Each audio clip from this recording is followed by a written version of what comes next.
Okay, ഈ screen just നോക്കാം. കഴിഞ്ഞ ദിവസം നിങ്ങൾ ചെയ്ത കോൺഫിഗറേഷൻ സ്റ്റാർട്ട് ചെയ്തത് ഈ ഒരു എട്ടാമത്തെ സ്റ്റെപ്പ് മുതലാണ്. ചെയ്ത കാര്യത്തിൽ ആദ്യം റീറ്റേൺഡ് ഏർണിങ്സ് അക്കൗണ്ട് അല്ലെങ്കിൽ നിങ്ങളുടെ കമ്പനിയിൽ ഒരു പ്രോഫിറ്റ് ആൻഡ് ലോസ് അക്കൗണ്ട് ഉണ്ടാകാം. ആ അക്കൗണ്ട് ഈ നമ്പറിലായിരിക്കും എന്ന് പറഞ്ഞിട്ട് ജസ്റ്റ് ഒന്ന് സേവ് ചെയ്ത് പോകുന്ന കാര്യമാണ് നിങ്ങൾ ചെയ്തു പോയത്. അതുകൊണ്ടാണ് നിങ്ങൾ ഒരു 3000 1500 എന്നൊക്കെ പറഞ്ഞ് കോഡൊക്കെ ടൈപ്പ് ചെയ്തിട്ട് വെറുതെ സേവ് കൊടുത്തത്. നിങ്ങളുടെ കമ്പനിയിലെ പ്രോഫിറ്റ് ആൻഡ് ലോസ് അക്കൗണ്ട് ഇതായിരിക്കാം എന്ന് പറഞ്ഞിട്ടാണ് നിങ്ങൾ സെറ്റ് ചെയ്ത് വെച്ചിട്ടുള്ളത്. പിന്നെ അത് കഴിഞ്ഞിട്ട് ഇമ്പോർട്ടന്റ് ആയിട്ടുള്ള ഒരു സ്റ്റെപ്പാണ് ഇത് ഫീൽഡ് സ്റ്റാറ്റസ് വേരിയന്റ്. നിങ്ങളൊരു കമ്പനിയിൽ SAP കൺസൾട്ടന്റ് ആയിട്ട് വർക്ക് ചെയ്യുകയാണെങ്കിൽ നിങ്ങൾക്ക് എപ്പോഴും സോൾവ് ചെയ്യേണ്ട വരുന്നത് എറേഴ്സ് ആയിരിക്കും. അപ്പോ എറർ എന്താണെന്ന് മനസ്സിലാവണമെന്നുണ്ടെങ്കിൽ ഈ സെറ്റിങ്സ് എന്തിനാണ് ചെയ്യുന്നതെന്ന് മനസ്സിലായി കഴിഞ്ഞാൽ എറർ സോൾവ് ചെയ്യാൻ പറ്റുള്ളൂ. കാരണം നിങ്ങൾക്ക് താഴെയുള്ള പവർ യൂസേഴ്സ് പല പല കാര്യങ്ങളായിരിക്കും ചെയ്യുന്നത്.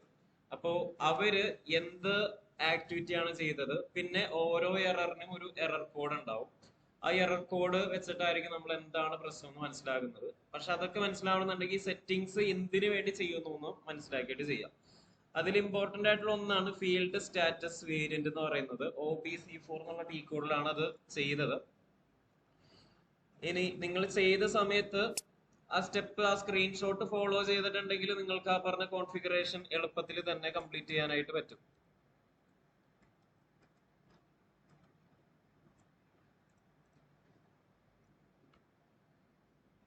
വെൽക്കം അറ്റ്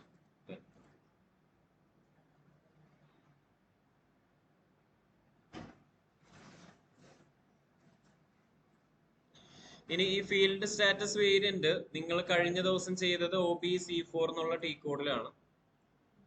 യെസ്,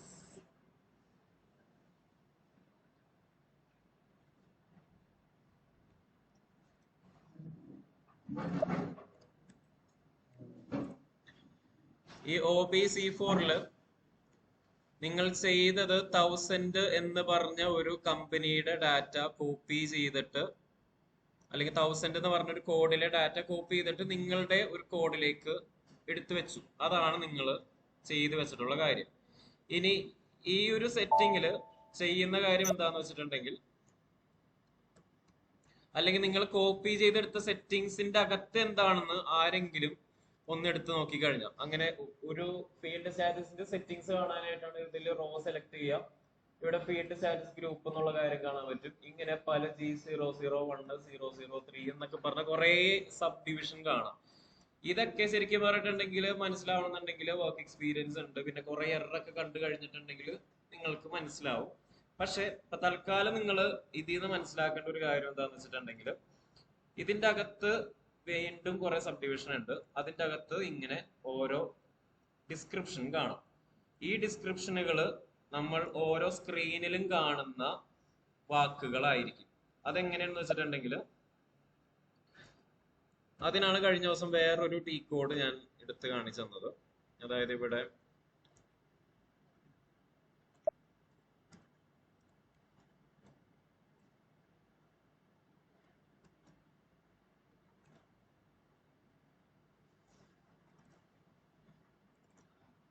ജനറൽ ഡാറ്റയിൽ ഇവിടെയും ഇതിനെയും ഫീൽഡ് സ്റ്റാറ്റസ് എന്ന് തന്നെയാണ് പറയുന്നത്. ഇവിടെ ഈ ഒരു ഫീൽഡ് സ്റ്റാറ്റസിലാണെങ്കിൽ 4 ഓപ്ഷൻസ് ഉണ്ട്: ഡിസ്പ്ലേ ആക്കുക, റിക്വയർഡ് ആക്കുക, സപ്രസ് ആക്കുക. ഫീൽഡ് എന്ന് പറയുന്നത് SAPയിൽ ടെക്സ്റ്റ് ബോക്സുകളാണ്.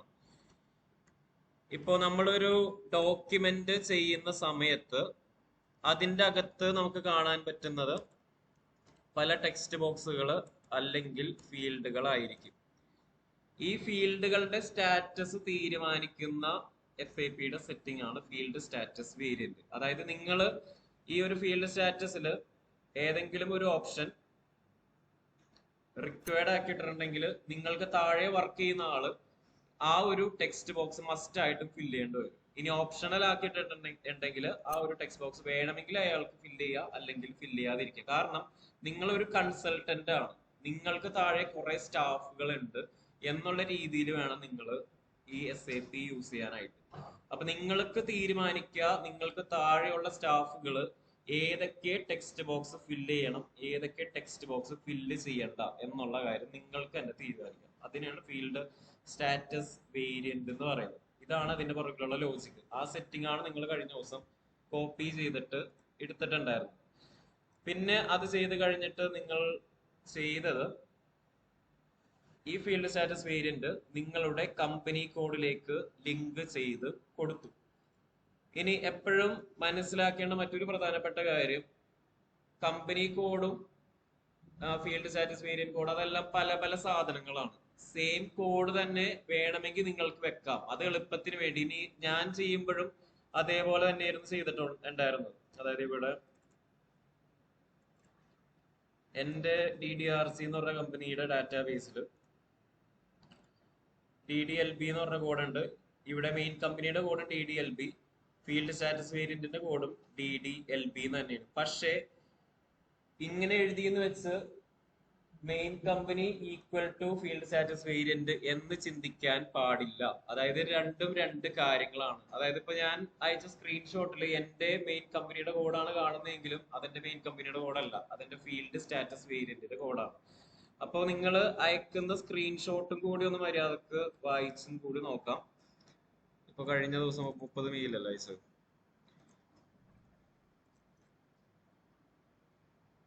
ഇപ്പൊ ഈ സ്ക്രീൻഷോട്ടില് എന്തിനെയാണ് സെർച്ച് ചെയ്യുന്നതെന്ന് ഞാൻ സ്പെസിഫിക്കലി ടൈപ്പ് ചെയ്ത് ഇട്ടിട്ടുണ്ട്. കമ്പനി കോഡിനെയാണ് സെർച്ച് ചെയ്യേണ്ടത്. പിന്നെ ഏത് കോഡാണ് കൊടുക്കേണ്ടത്, നിങ്ങളുടെ ഫീൽഡ് സ്റ്റാറ്റസ് വേരിയന്റിന്റെ കോഡാണ് കൊടുക്കേണ്ടത്.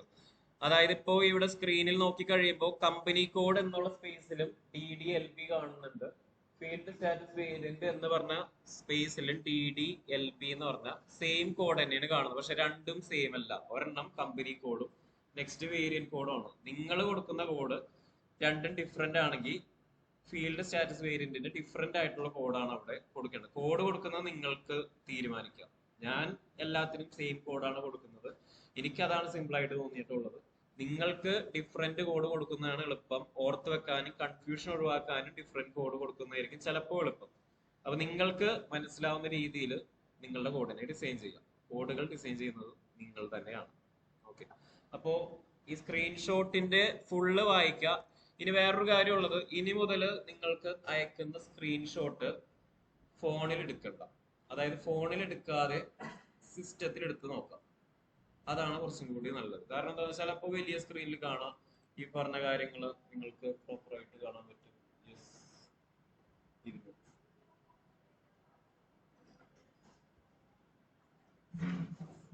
ഓക്കെ, അപ്പൊ വലിയ സ്ക്രീനിൽ നോക്കാം.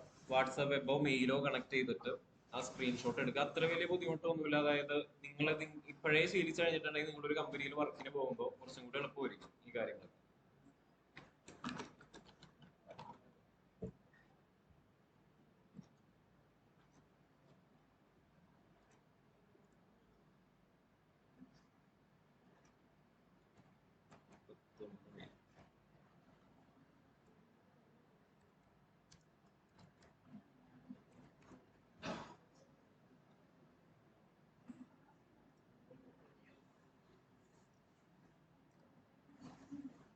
ഓക്കെ, ഇന്നത്തോടെ നമുക്ക് ഈ ഒരു ഫീൽഡ് കമ്പനി കോൺഫിഗറേഷൻ തീർക്കാൻ നോക്കാം.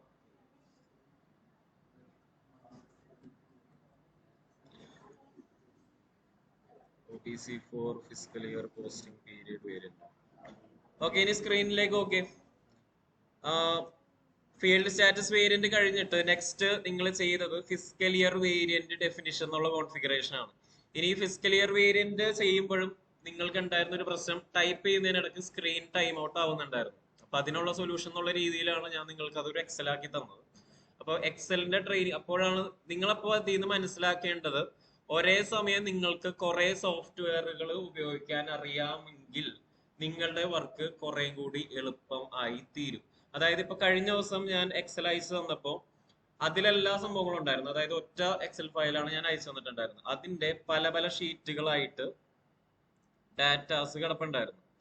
പക്ഷെ നിങ്ങളുടെ പ്രശ്നം എന്താന്ന് വെച്ചിട്ടുണ്ടെങ്കിൽ ആ എക്സൽ നിങ്ങൾക്ക് ഓപ്പൺ ചെയ്യാനായിട്ട് പറ്റുന്നുണ്ടായിരുന്നില്ല. അല്ലെങ്കിൽ അതെങ്ങനെയാണ് യൂസ് ചെയ്യേണ്ടത്, കോപ്പി പേസ്റ്റ് ചെയ്യുന്നത് എങ്ങനെയാണെന്ന് പോലും നിങ്ങൾക്ക് പലർക്കും അറിയില്ല. അപ്പൊ അതുകൊണ്ടാണ് നിങ്ങൾ ശരിക്കും പറഞ്ഞാൽ ഇവിടെ ഇത്രയും സോഫ്റ്റ്വെയർ ഒക്കെ ഇവിടെ ഇൻക്ലൂഡ് ചെയ്യുന്നത്. ഇവിടെ താഴെ പോയി കഴിഞ്ഞാൽ ഇങ്ങനെ കുറെ ടാബുകൾ ഉണ്ടാവും. ഈ ടാബിൽ പോയി കഴിഞ്ഞാൽ നമുക്ക് പല പല ഡാറ്റ ആയിട്ട് നമുക്ക് ഇവിടെ കാണാനായിട്ട് പറ്റും. ഇനിയിപ്പോ കോപ്പി ചെയ്യുമ്പോഴും ചിലപ്പോ നിങ്ങൾ ശ്രദ്ധിച്ചിട്ടുണ്ടോ, ഇത് ഇങ്ങനെ കോപ്പി ചെയ്തിട്ടുണ്ടെങ്കിൽ ഒരു പ്രശ്നമാണ്, ഡ്യൂപ്ലിക്കേഷൻ ആയിരിക്കും. അപ്പൊ അതാണ്, ഓരോ സോഫ്റ്റ്വെയറിനും ഓരോ രീതികളുണ്ട്. സോ നിങ്ങൾ ഇവിടെ കംപ്ലീറ്റ് ചെയ്യുന്ന ഓരോ സോഫ്റ്റ്വെയറും നിങ്ങളുടെ വർക്ക് ലോഡ് എളുപ്പമാക്കാനായിട്ടുള്ള സോഫ്റ്റ്വെയർസ് ആണ് നമ്മൾ പറഞ്ഞു പോകുന്നത്. ഓക്കെ.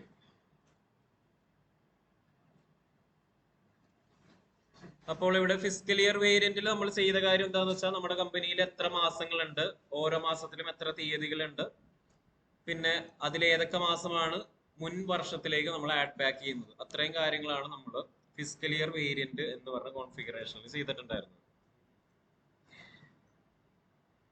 പിന്നെ ഈ 12ാമത്തെ സ്റ്റെപ്പ് ബുക്കിലേക്ക് എഴുതിയിട്ടുണ്ടായിരുന്നു, അസൈൻമെന്റ് ചെയ്തിട്ടുണ്ടായിരുന്നു കഴിഞ്ഞ ദിവസം? ഇല്ലല്ലോ. ഓക്കെ, എന്നാൽ ഈ 12th സ്റ്റെപ്പ് ഒന്ന് ബുക്കിലേക്ക് എഴുതാം. ഇതിങ്ങനെ ബുക്കിലേക്ക് സ്റ്റെപ്പ് എഴുതിപ്പിക്കുന്നത് എന്തിനാന്ന് വെച്ചിട്ടുണ്ടെങ്കിൽ, നമ്മൾ PDF അയക്കുമ്പോൾ എല്ലാം കൂടി മിക്സ് ആയിട്ടായിരിക്കും കിടക്കുന്നത്, നിങ്ങൾക്കൊന്നും ഒരു ഐഡിയ കിട്ടാൻ. 12th സ്റ്റെപ്പ് ഒന്ന് എഴുതാം. Assign fiscal year variant to company code.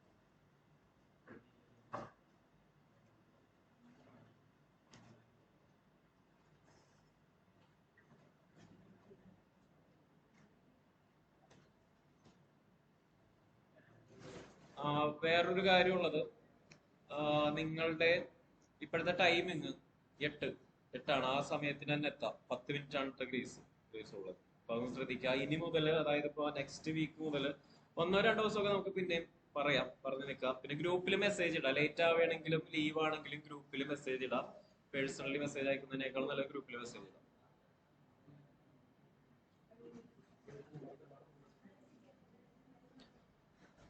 വേറൊരു കാര്യം, ഇവിടെ ഇപ്പോ 6:30 മുതൽ ഇൻസ്റ്റിറ്റ്യൂട്ട് ഓപ്പൺ ആണ്.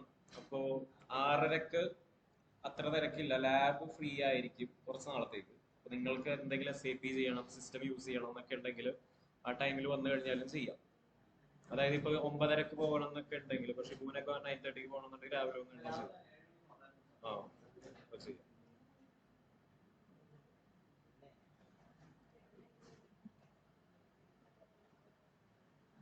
ഈ 12th സ്റ്റെപ്പ് ഇതിൽ ചെയ്യുന്ന കാര്യം എന്താണെന്ന് വെച്ചിട്ടുണ്ടെങ്കിൽ, നമ്മൾ ഇന്നലെ ക്രിയേറ്റ് ചെയ്ത കോഡിനെ അസൈൻ ചെയ്യുന്നു. ഓക്കെ, ഇന്നപ്പോ ഫസ്റ്റ് ചെയ്യുന്ന സ്റ്റെപ്പ് ഇതാണ്, assign fiscal year variant to company code OB37. ഇനി അത് ചെയ്യണമെന്നുണ്ടെങ്കിൽ നിങ്ങളുടെ കോഡ് ഏതാണെന്ന് നിങ്ങൾ ഇങ്ങനെ സമ്മറൈസ് ചെയ്ത് വെക്കേണ്ട വരും. ഇതിങ്ങനെ സമ്മറൈസ് ചെയ്ത് വെക്കാൻ പറയാൻ മറ്റൊരു റീസൺ എന്താന്ന് വെച്ചിട്ടുണ്ടെങ്കിൽ, അല്ലെങ്കിൽ നിങ്ങൾ ഓരോ കോഡും തപ്പി നടന്ന് നിങ്ങളുടെ സമയം പോവും, എന്റെ സമയം പോവും. ഓക്കെ, അതാണ് സമ്മറൈസ് ചെയ്ത് വെക്കുക എല്ലാവരും. ഓക്കെ, ഇനി ഇവിടെ ചെയ്യുന്ന കാര്യം, ഫിസിക്കൽ ഇയർ വേരിയന്റിനെ കമ്പനി കോഡായിട്ട് ലിങ്ക് ചെയ്യണം. അപ്പോൾ ഫിസിക്കൽ ഇയർ വേരിയന്റിന്റെ കോഡ് എന്താണെന്ന് ഓർത്ത് നോക്കാം. ഇതാണ് എന്റെ ഫിസിക്കൽ ഇയർ വേരിയന്റിന്റെ കോഡ്. OB37 ആണ് ടി കോഡ്. OB37 എക്സിക്യൂട്ട് ചെയ്ത് നോക്കാം.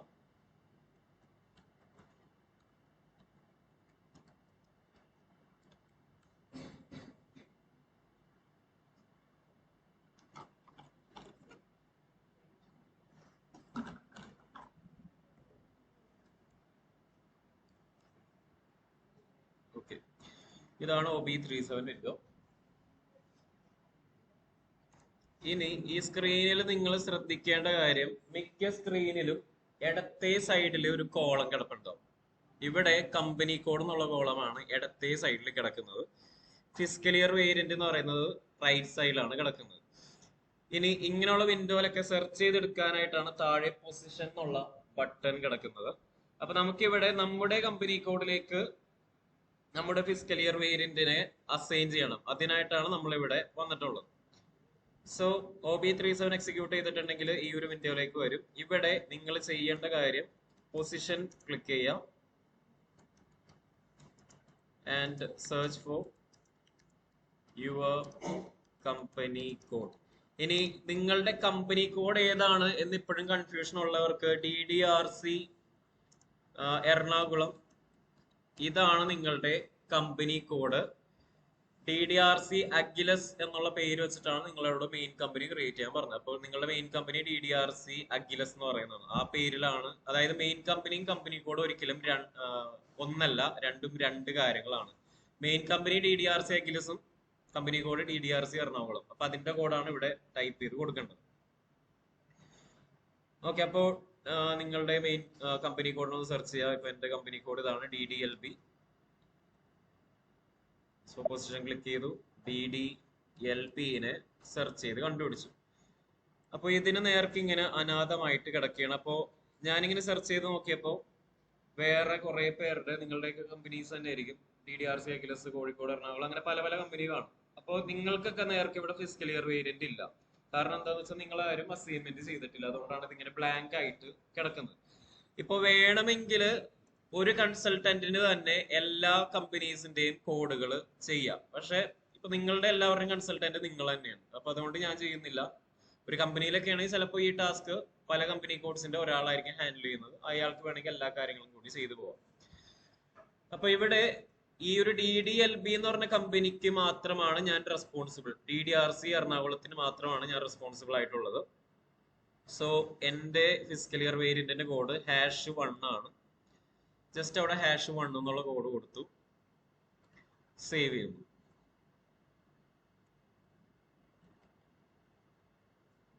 ഓക്കെ, അപ്പോൾ ഇതിൽ ചെയ്ത കാര്യം specify fiscal year variant code and save. Fiscal year വേരിയന്റിന്റെ കോഡ് കൊടുത്ത് സേവ് ചെയ്ത് കഴിഞ്ഞാൽ ആ ഒരു ടാസ്ക് അവിടെ കംപ്ലീറ്റ് ആവും. ഓക്കെ, ഇനി സേവ് ചെയ്തപ്പോഴില്ലേ നിങ്ങൾ കാരണം എനിക്കൊരു പ്രശ്നം ഉണ്ടായി. അതായത് ഇവിടെ താഴെ നോക്കി എനിക്ക് വന്നത് ഒരു വാർണിംഗ് മെസ്സേജ് ആണ്. യെല്ലോ കളറിലുള്ള മെസ്സേജ് വന്നിട്ടുണ്ട്. No postings are possible without fiscal year variant. അതായത് സെർവർ എന്നോട് കമ്മ്യൂണിക്കേറ്റ് ചെയ്യുന്നതാണ്. നിങ്ങൾ യൂസ് ചെയ്യുന്ന സെർവറിൽ നിങ്ങളുടെ കമ്പനി മാത്രമല്ല വേറെ കുറെ കമ്പനികളുണ്ട്. അവര് അവരുടെ കമ്പനിക്ക് ഫിസിക്കൽ ഇയർ വേരിയന്റ് കൊടുത്തിട്ടില്ല. ആ ഫിസിക്കൽ ഇയർ വേരിയന്റ് കൊടുക്കാതെ കമ്പനിയിൽ പോസ്റ്റിംഗ് അല്ലെങ്കിൽ ഡോക്യുമെന്റുകൾ എൻ്റർ ചെയ്യാൻ പറ്റില്ല എന്നുള്ളൊരു വാണിംഗ് ആണ് എനിക്കിപ്പോ വന്നിട്ടുള്ളത്. അപ്പൊ ഇത് വാണിംഗ് ആയിട്ട് വരാൻ കാരണം എന്താന്ന് വെച്ചിട്ടുണ്ടെങ്കിൽ ഇത് വേറെ കമ്പനി കൊണ്ട് ഹാൻഡിൽ ചെയ്യുന്നത് വേറെ ആൾക്കാരാണ്. അതായത് ഇപ്പൊ നിങ്ങളുടെ കമ്പനി കൊണ്ട് ഹാൻഡിൽ ചെയ്യുന്നത് നിങ്ങളാണ്. നിങ്ങളുടെ കമ്പനിയിൽ എന്തെങ്കിലും പ്രശ്നങ്ങൾ ഉണ്ടെങ്കിൽ നിങ്ങളാണ് സോൾവ് ചെയ്യേണ്ടത്, ഞാനല്ല സോൾവ് ചെയ്യേണ്ടത്. അപ്പൊ അതുകൊണ്ടാണ് എനിക്ക് വാണിംഗ് വന്നിട്ടുള്ളത്. എറർ ആയിട്ടല്ല, വാണിംഗ് ആണ് വന്നിട്ടുള്ളത്. സോ ഈ ഒരു വാണിംഗ് മെസ്സേജ് നിങ്ങൾക്ക് എല്ലാവർക്കും ഇന്ന് ചെയ്യുമ്പോൾ വരും. കാരണം എന്താന്ന് വെച്ചിട്ടുണ്ടെങ്കിൽ നിങ്ങൾ ചെയ്യുന്ന സമയത്ത് ചിലപ്പോൾ വേറെ ആരുടെങ്കിലും കമ്പനിയിൽ ഫിസിക്കൽ ഇയർ വേരിയന്റ് ഉണ്ടാവില്ല. അപ്പൊ ഇങ്ങനെ വാണിംഗ് വന്നിട്ടുണ്ടെങ്കിൽ നമ്മൾ ചെയ്യേണ്ടത് ജസ്റ്റ് ഒന്ന് എന്റർ കീ പ്രസ് ചെയ്യാം. ഓക്കെ, അപ്പോൾ ആ ഒരു വാണിംഗ് മാറി. ഈ ഒരു കേഴ്സർ ജസ്റ്റ് ഒന്ന് ശ്രദ്ധിച്ചാൽ മതി. അതായത് ഇവിടെ നേരത്തെ തൊട്ട് മുകളിലായിരുന്നു നിന്നിരുന്നത്, ഇപ്പൊ താഴത്തേക്ക് ഇറങ്ങി. വീണ്ടും ഞാൻ എന്റർ കീ പ്രസ് ചെയ്യുമ്പോൾ അത് താഴത്തേക്ക് ഇറങ്ങുന്നു. വീണ്ടും എന്റർ കീ പ്രസ് ചെയ്യുമ്പോൾ അതിന്റെ താഴത്തേക്ക് ഇറങ്ങുന്നു. അപ്പോൾ ഇത് ഉദ്ദേശിക്കുന്നത് എന്താന്ന് വെച്ചിട്ടുണ്ടെങ്കിൽ സിസ്റ്റം നമ്മളോട് കമ്മ്യൂണിക്കേറ്റ് ചെയ്യുന്നതാണ്. അതായത് ഇവർക്കൊന്നും ഈ പറഞ്ഞ ഫിസിക്കൽ ഇയർ വേരിയന്റ് ഇല്ല. അപ്പോ ചുരുക്കി പറഞ്ഞിട്ടുണ്ടെങ്കിൽ ഇങ്ങനെ വാണിംഗ് ഇതിങ്ങനെ വന്നുകൊണ്ടിരിക്കും. എന്റർ എന്റർ എന്റർ എന്റർ അങ്ങനെ പ്രസ് ചെയ്ത് ഓരോ വാണിംഗ് ആയിട്ട് നമ്മളിങ്ങനെ ഓവർ റൈഡ് ചെയ്ത് പോകേണ്ട വരും.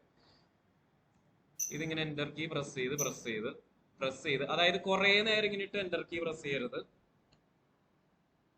ജസ്റ്റ് ഇതിങ്ങനെ താഴത്തേക്ക് ആവുന്നവരെ എന്റർ കീ പ്രസ് ചെയ്ത് കുറെ പ്രാവശ്യം ടാപ്പ് ചെയ്തിട്ടുണ്ടെങ്കിൽ ഇതിങ്ങനെ റിപ്പീറ്റ് അടിച്ചുകൊണ്ടിരിക്കും. അതായത് ഇങ്ങനെ മുകളിലേക്ക് താഴത്തേക്ക് പിന്നെ വീണ്ടും മുകളിലേക്ക് അങ്ങനെ റൗണ്ട് അടിച്ച് ഇങ്ങനെ പൊക്കോണ്ടിരിക്കും. അങ്ങനെ ചെയ്യരുത്. പതിയെ പതിയെ എന്റർ അടിക്കുക. നിങ്ങൾക്ക് എന്തായാലും സമയമുണ്ട്. പിന്നെ മാക്സിമം എന്റർ കീയുടെ തലതല്ലി പൊളിക്കാതിരിക്കാൻ നോക്കുക. നിങ്ങളുടെ അവിടുത്തെ കീബോർഡിന്റെ മിക്ക എന്റർ കീസും താന്നിരിക്കുകയാണ്. കാരണം എന്താ വെച്ചാൽ ഈ എന്റർ കീ ആണ് നമ്മൾ കൂടുതലും എല്ലാ സോഫ്റ്റ്വെയറിലും യൂസ് ചെയ്യുന്നത്. ഒരു കീബോർഡിലാണെങ്കിൽ എന്റർ കീ കാണില്ല, അതായത് ഈ റൈറ്റ് സൈഡിലെ നമ്പർ കീപാഡില്ല, അതാരോ കൊണ്ടുപോയി. ഓക്കെ, അപ്പോ അങ്ങനെയുള്ള പതിയെ യൂസ് ചെയ്യാം. എന്റർ പതിയെ പ്രസ് ചെയ്യാം. അത്രയുള്ള കാര്യങ്ങളൊക്കെ ചെയ്യാം. ഓക്കെ, അപ്പൊ ഇവിടെ #1 എന്നുള്ള കാര്യം ഇവിടെ കൊടുത്തിട്ടുണ്ട്, സേവ്ഡ് ആയിട്ടുണ്ട്. ഇനി സ്ക്രീൻഷോട്ടിന്റെ കൂടെ ഞാനപ്പോ ഈ കാര്യം കൂടി ഒന്ന് എഴുതുന്നുണ്ട്. സേവ് ചെയ്യുമ്പോൾ ignore warnings by pressing enter multiple times. Okay, അപ്പൊ എന്റർ കീ കുറച്ചധികം പ്രാവശ്യം ടൈപ്പ് ചെയ്യേണ്ടി വരും. എന്നാലേ നിങ്ങൾക്ക് വാണിംഗ് ഇഗ്നോർ ചെയ്ത് പോകാനായിട്ട് പറ്റുള്ളൂ. അങ്ങനെ ഫിസിക്കൽ ഇയർ വേരിയന്റിന്റെ അസൈൻമെന്റ് കഴിഞ്ഞു. Next 13th task. ഓക്കെ, ഇതും കൂടി ഒന്ന് ബുക്കിലേക്ക് ഒന്ന് എഴുതാം. ഡിഫൈൻ പോസ്റ്റിംഗ് പീരിയഡ് വേരിയന്റ് എന്ന് എഴുതാം. നിങ്ങളുടെ നോട്ടിൽ എഴുതുമ്പോൾ അത് 13ാമത്തെ സ്റ്റെപ്പായിട്ട് എഴുതുക. Define posting period variant. T code OBBO.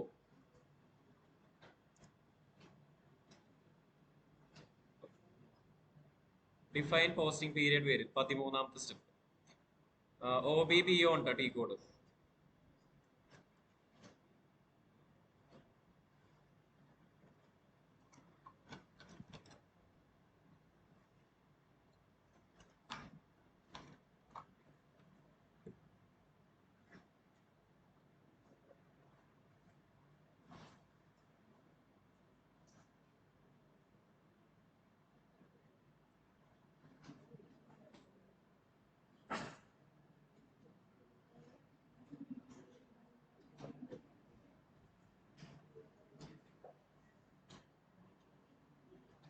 Okay, അപ്പോ ടി കോഡ് ഇതാണ് OBBO.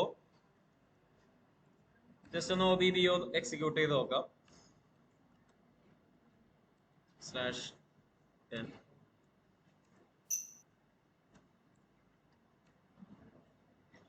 ഓക്കെ, ഇതാണ് OBBO എന്ന് പറഞ്ഞ വിൻഡോ. ഇനി ഈ വിൻഡോയില് നമ്മൾ ക്രിയേറ്റ് ചെയ്യുന്നത് പോസ്റ്റിംഗ് പീരിയഡ് വേരിയന്റ് എന്ന് പറഞ്ഞ ഒരു സ്ട്രക്ചറിനെയാണ് ക്രിയേറ്റ് ചെയ്യുന്നത്. ഇനി എന്താണ് പോസ്റ്റിംഗ് പീരിയഡ് വേരിയന്റ് എന്ന് വെച്ചിട്ടുണ്ടെങ്കിൽ, ഇതാണ് പീരിയഡ്. ഇതെന്ന് വെച്ചിട്ടുണ്ടെങ്കിൽ period at which transactions are posted. Transactions record ചെയ്യുന്ന ഒരു കാലാവധി, അതിനെയാണ് പോസ്റ്റിംഗ് പീരിയഡ് വേരിയന്റ് എന്ന് പറയുന്നത്. ഇതിന്റെ പർപ്പസ് എന്താണെന്ന് നമ്മൾ ഇനി അടുത്ത സ്റ്റെപ്പ് ചെയ്യുമ്പോഴായിരിക്കും കുറച്ചും കൂടി മനസ്സിലാവുന്നത്. ഇവിടെ ഇപ്പൊ നമ്മൾ ജസ്റ്റ് ഒരു കോഡ് മാത്രം കൊടുത്ത് സേവ് ചെയ്യും, അത്രയും കാര്യം മാത്രം ചെയ്യുള്ളൂ. അപ്പോ നമ്മൾ കഴിഞ്ഞ ദിവസം കമ്പനിയിൽ സെറ്റ് ചെയ്ത് വെച്ചിട്ടുണ്ടായിരുന്നത്, കമ്പനിയിൽ 12 മാസങ്ങളുണ്ട്. ആ 12 മാസങ്ങളിൽ നമ്മൾ ട്രാൻസാക്ഷൻ റെക്കോർഡ് ചെയ്യും എന്നൊക്കെ പറഞ്ഞാണ് സെറ്റ് ചെയ്തിട്ടുണ്ടായിരുന്നത്. അല്ല സോറി, ആകെ 12 മാസങ്ങളുണ്ട് എന്ന് പറഞ്ഞ് മാത്രം സെറ്റ് ചെയ്തിട്ടുള്ളൂ. നമ്മൾ ഇനി ചെയ്യാൻ പോകുന്ന സെറ്റിംഗ്സിലാണ് ഈ 12 മാസങ്ങളില് ഏതൊക്കെ മാസങ്ങളിൽ കമ്പനിയിൽ കാര്യങ്ങൾ എഴുതുന്നുണ്ട്, അതായത് കമ്പനി എത്ര മാസങ്ങൾ വർക്കിംഗ് ആണ്. മിക്ക കമ്പനീസും ഒരു വർഷത്തിൽ 12 മാസങ്ങൾ ഉണ്ടെങ്കിൽ 12 മാസവും വർക്കിംഗ് ആയിരിക്കും. നമ്മളുടെ കമ്പനിയും ആ ഒരു രീതിയിലാണ് അപ്രോച്ച് ചെയ്യുന്നത്. അപ്പോൾ അതാണ് പോസ്റ്റിംഗ് പീരിയഡ് എന്ന് പറയുന്നത്. എത്ര നാൾ കമ്പനി വർക്കിംഗ് ആയിരിക്കും, എത്ര നാൾ കമ്പനിയിൽ ഡോക്യുമെന്റ്സ് ഉണ്ടാക്കിക്കൊണ്ടിരിക്കും, അതാണ് പോസ്റ്റിംഗ് പീരിയഡ്. അപ്പോൾ ഈ സ്റ്റെപ്പിൽ നമ്മൾ ചെയ്യുന്ന കാര്യം എന്താണെന്ന് വെച്ചിട്ടുണ്ടെങ്കിൽ, എക്സിക്യൂട്ട് ചെയ്തിട്ടുണ്ടെങ്കിൽ ഈ ഒരു വിൻഡോയിലേക്ക് വരും. ഇവിടെ പുതിയൊരു കോഡ് നമ്മൾ ഉണ്ടാക്കണം. കോഡ് ഉണ്ടാക്കാനായിട്ട് ന്യൂ എൻട്രീസ് എന്നുള്ള ഓപ്ഷനാണ്. അപ്പോൾ സെക്കൻഡ് സ്റ്റെപ്പ് എന്ന് പറയുന്നത് ന്യൂ എൻട്രീസ് ക്ലിക്ക് ചെയ്യാം. Specify A code and description.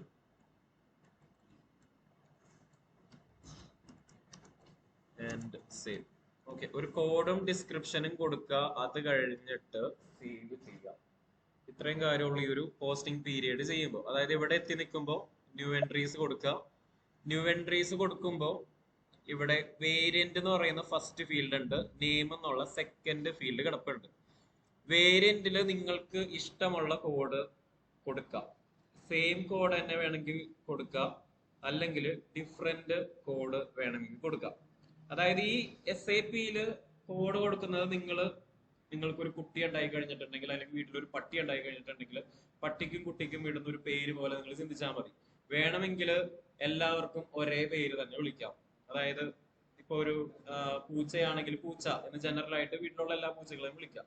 അതല്ലാന്നുണ്ടെങ്കിൽ നിങ്ങൾക്ക് ഓരോ പൂച്ചയ്ക്കും സ്പെസിഫിക് ആയിട്ട് പേരിട്ട് കൊടുക്കാം. അപ്പൊ നിങ്ങളുടെ ഇഷ്ടമാണ് ഈ കോഡ് കൊടുക്കുന്നത്. ഇനി നിങ്ങൾ എല്ലാ പൂച്ചകളെയും ഒരേ പേര് പൂച്ച എന്ന് തന്നെയാണ് വിളിക്കുന്നതെങ്കിലും ഓരോ പൂച്ചക്കും ഇൻഡിവിജ്വൽ വ്യക്തിത്വം ഉണ്ടാവും. അതേപോലെ തന്നെയാണ് നിങ്ങളുടെ കമ്പനിയിലെ എല്ലാ കോഡുകളും സെയിം തന്നെയാണെങ്കിലും ഓരോ കോഡിനും സെപ്പറേറ്റ് വ്യക്തിത്വം ഉണ്ട്, അല്ലെങ്കിൽ സെപ്പറേറ്റ് ഒരു സ്ഥാനം ഉണ്ട്. ഇപ്പൊ എന്റെ കമ്പനിയിൽ ഇപ്പൊ ക്രിയേറ്റ് ചെയ്യുന്ന കാര്യമാണ് പോസ്റ്റിംഗ് പീരിയഡ് വേരിയന്റ് എന്ന് പറയുന്നത്. ഈ പോസ്റ്റിംഗ് പീരിയഡ് വേരിയന്റിനും എനിക്ക് എളുപ്പം എല്ലാത്തിനും സെയിം കോഡ് തന്നെ കൊടുക്കുന്നതാണ്. അതുകൊണ്ട് ഞാൻ TDLB എന്നുള്ള കോഡ് തന്നെ കൊടുക്കുന്നത്. നിങ്ങൾക്ക് ഇഷ്ടമുള്ള കോഡ് കൊടുക്കാം. സോ ഇവിടെ DDLB എന്നുള്ള പേര് കൊടുത്തു. ഇനി നെയിം ഡിസ്ക്രിപ്ഷൻ എന്നാണ് പറയുന്നത്. നമ്മൾക്ക് തിരിച്ചറിയാനായിട്ട് കൊടുക്കുന്ന പേര് അത് എന്ത് വേണമെങ്കിലും കൊടുക്കാം. So TDRCEKM posting period. തിരിച്ചറിയാനായിട്ട് ഇങ്ങനെ ഒരു പേര് കൊടുത്തു. ഇനി ഇതൊന്ന് സേവ് ചെയ്താൽ മാത്രം മതി. ഓക്കെ, അപ്പോ ന്യൂ എൻട്രീസ് കൊടുക്കുക, പുതിയൊരു കോഡ് കൊടുക്കുക, ഡിസ്ക്രിപ്ഷൻ ആഡ് ചെയ്യുക, സേവ് ചെയ്യാം. സേവ്. ഓക്കെ, അങ്ങനെ ആ ഒരു കോഡ് ഇവിടെ ഇപ്പൊ സേവ് ആയി. ഓക്കെ, ഇനി നെക്സ്റ്റ് ചെയ്യുന്ന കാര്യം എന്താന്ന് വെച്ചിട്ടുണ്ടെങ്കിൽ നമ്മളിപ്പോ 13th സ്റ്റെപ്പ് ആണ് ചെയ്തിട്ടുള്ളത് OBVO. ഇനി 14th സ്റ്റെപ്പും കൂടി ഒന്ന് ബുക്കിലേക്ക് എഴുതാം. 14ാമത്തെ step, define open and closing posting period OB52.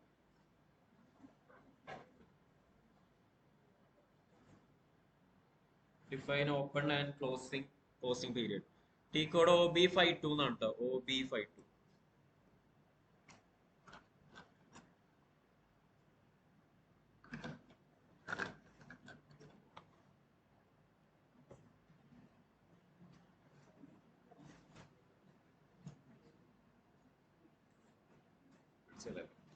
വിളിച്ചതല്ലേ?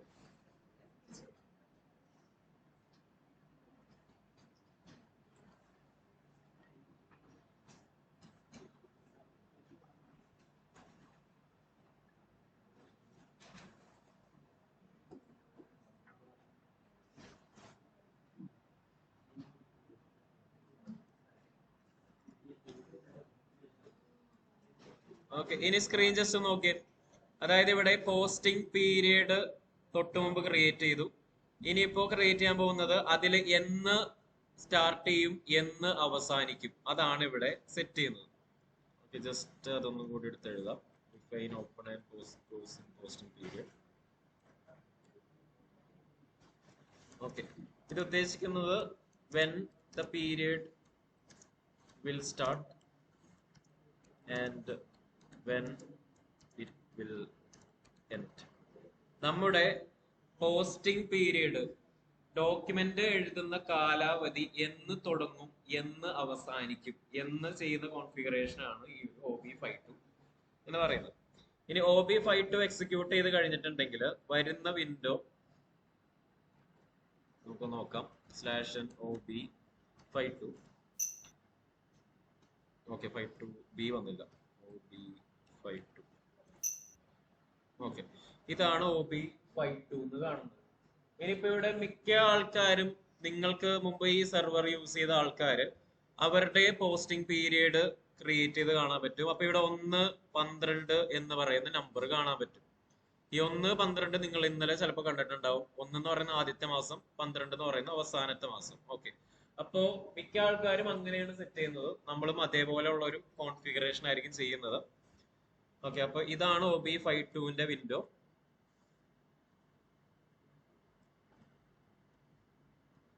ഓക്കെ, OB52 എക്സിക്യൂട്ട് ചെയ്ത് കഴിയുമ്പോൾ ഈ ഒരു വിൻഡോയിലേക്ക് വരും. ഇനി ഇവിടെ ന്യൂ എൻട്രീസ് ക്ലിക്ക് ചെയ്യാം.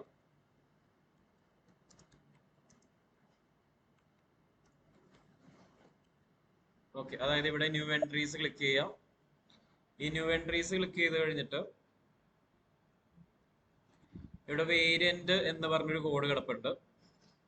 ഇതാണ് VAR എന്ന് പറഞ്ഞൊരു കോഡ്.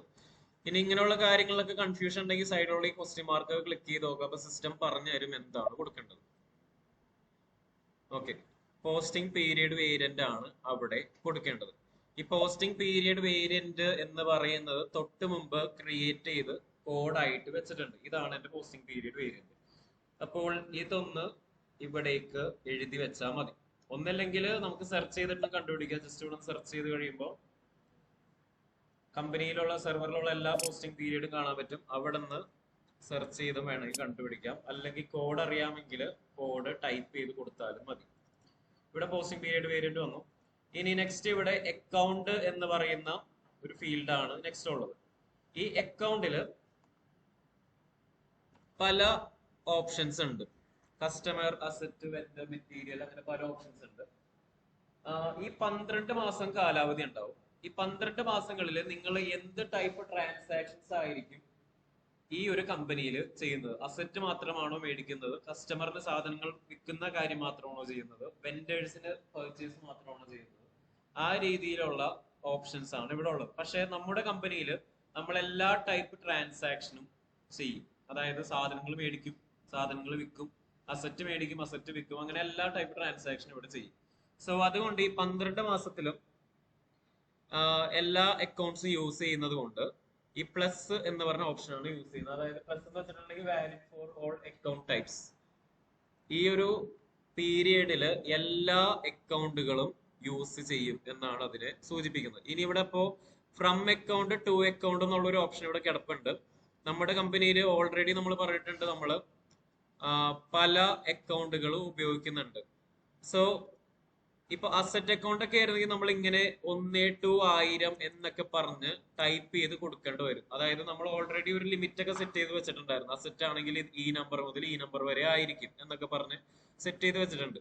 പക്ഷെ ഇവിടെ നമ്മൾ പറഞ്ഞു കൊടുക്കുന്നത് നമ്മുടെ കമ്പനിയിൽ ഇന്ന അക്കൗണ്ട് എന്നൊന്നുമില്ല, എല്ലാ അക്കൗണ്ടുകളും ഈ സാമ്പത്തിക വർഷത്തിൽ ഉപയോഗിക്കും.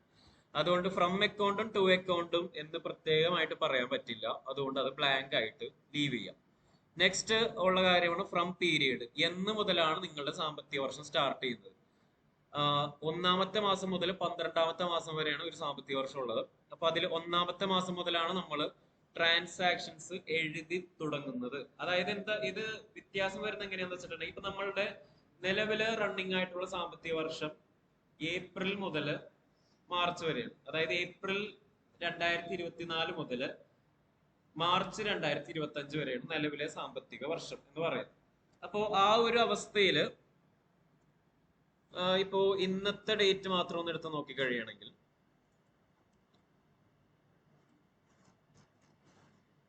അതായത് ഇപ്പൊ ഏപ്രിലിൽ സ്റ്റാർട്ട് ചെയ്തിട്ട് നെക്സ്റ്റ് മാസം മെയ്, ജൂൺ, ജൂലൈ അങ്ങനെ പൊക്കോണ്ടിരിക്കും. ഇനി നമ്മുടെ ഇതിനാണ് ഫിനാൻഷ്യൽ പീരീഡ് എന്ന് പറയുന്നത്, അല്ലെങ്കിൽ ഫിനാൻഷ്യൽ മന്ത്സ് എന്ന് വേണമെങ്കിൽ വിളിക്കാം നമുക്ക് എളുപ്പത്തിൽ. ഇനി ആക്റ്റീവ് മന്ത്സ് എന്ന് പറഞ്ഞിട്ട് ഞാൻ സെപ്പറേറ്റ് വേറൊരു കോളം കൂടി ഇതിൽ ആഡ് ചെയ്യും. ഇനി ഇവിടുത്തെ സിറ്റുവേഷൻ ഇതാണ്. എന്റെ കമ്പനിയുടെ, അതായത് ഈ കമ്പനി ഈ വർഷമാണ് സ്റ്റാർട്ട് ചെയ്തത്, 2024 സ്റ്റാർട്ട് ചെയ്തത്. പക്ഷെ ആ കമ്പനി ഇൻകോർപ്പറേറ്റ് ചെയ്ത്, അതായത് കമ്പനിയുടെ ബിൽഡിംഗ് ഒക്കെ മേടിച്ച് ഉദ്ഘാടനം ചെയ്തത് ജൂണിലാണ്. അതാണ് അവസ്ഥ. അതായത് ഈ ഒരു ജൂൺ മുതലാണ് കമ്പനി സ്റ്റാർട്ട് ചെയ്തിട്ടുള്ളത്. അപ്പോ ഈ ഒരു ഏപ്രിൽ മുതല്, ഏപ്രിൽ മാസം കമ്പനി ഇല്ല, മെയ് മാസവും കമ്പനി ഇല്ല, ഇനാക്റ്റീവ് ആയിട്ട് ഇങ്ങനെ നിൽക്കുകയാണ്. അതായത് അങ്ങനെ ഒരു സ്ഥാപനം ഇല്ല. ജൂൺ മുതലാണ് ആ കമ്പനി സ്റ്റാർട്ട് ചെയ്യുന്നത്. അപ്പോൾ അങ്ങനെയുള്ള കേസിലൊക്കെയാണ് ഈ ഒരു ഡേറ്റ് വ്യത്യാസം വരുന്നത്. അതായത് ഇപ്പൊ നമ്മുടെ കമ്പനി 3ാമത്തെ മാസം മുതലാണ് സ്റ്റാർട്ട് എങ്കിൽ ഫ്രം പീരീഡ് 3 എന്ന് പറഞ്ഞായിരിക്കും വരുന്നത്, കമ്പനി തുടങ്ങുന്നത് എന്നാണ്. അപ്പൊ നമ്മൾ അസ്യൂം ചെയ്യുന്നത് നമ്മുടെ കമ്പനി ഈ സാമ്പത്തിക വർഷത്തില് 1ാമത്തെ മാസം മുതൽ ഉണ്ട് എന്നുള്ള അസംഷനിലാണ്. അതുകൊണ്ട് ഫ്രം പീരീഡ് 1 കൊടുത്തു. ഇയർ, നിലവിലത്തെ ഇയർ 2024, ടു പീരീഡ് 12, അതും വർഷം 2024. നെക്സ്റ്റ് വീണ്ടും ഒരു ഫ്രം പീരീഡ് എന്നുള്ള കാര്യം കിടക്കുന്നുണ്ട്. ശരിക്കും ഇത്തരം കാര്യം മതി. 1ഉം 12 മാസങ്ങളാണ് ഒരു കമ്പനിയിൽ ഉണ്ടാവുന്നത്. പിന്നെ നമ്മൾ ഇന്നലെ പറഞ്ഞിട്ടുണ്ടായിരുന്നു, ഒരു എക്സ്ട്രാ 3 മാസം കൂടി വേണമെങ്കിൽ നമുക്ക് അടുത്ത വർഷത്തിൽ നിന്ന് കടമെടുക്കാം എന്ന് പറയുന്ന പോലെ. ഓക്കെ, അപ്പോ അങ്ങനെ വരുമ്പോ പീരിയഡ് 13 മുതൽ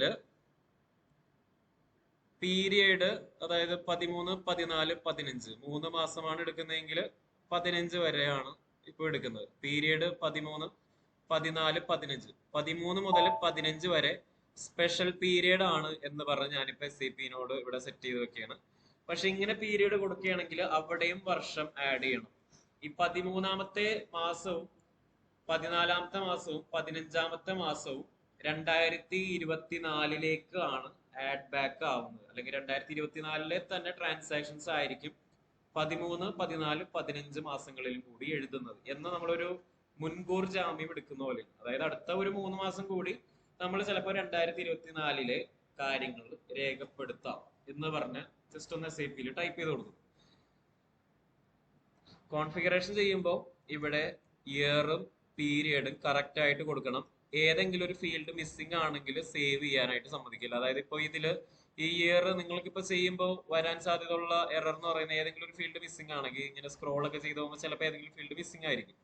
അങ്ങനെ മിസ്സിംഗ് ആണെങ്കിൽ സേവ് ചെയ്യുമ്പോൾ ഇങ്ങനെ ഒരു എറർ വരും. അതായത് ഇത് കംപ്ലീറ്റ് ആയിട്ട് ചെയ്യുക. ഒരു കാര്യം ചെയ്യുമ്പോൾ ഒരു വൃത്തിയായിട്ട് ചെയ്യുക എന്ന് പറഞ്ഞിട്ട് സെർവർ നമ്മളോട് കമ്മ്യൂണിക്കേറ്റ് ചെയ്യും. അതായത് കംപ്ലീറ്റ് ഇന്റർവെൽ അല്ല കൊടുത്തിട്ടുള്ളത്.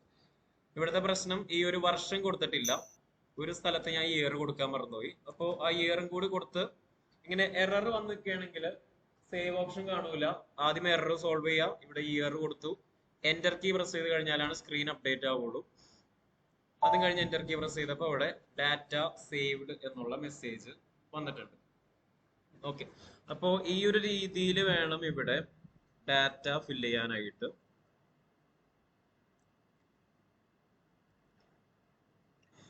അപ്പോൾ ന്യൂ എൻട്രീസ് ക്ലിക്ക് ചെയ്തിട്ട് ആൻഡ് ഫിൽ ദ ഡാറ്റ.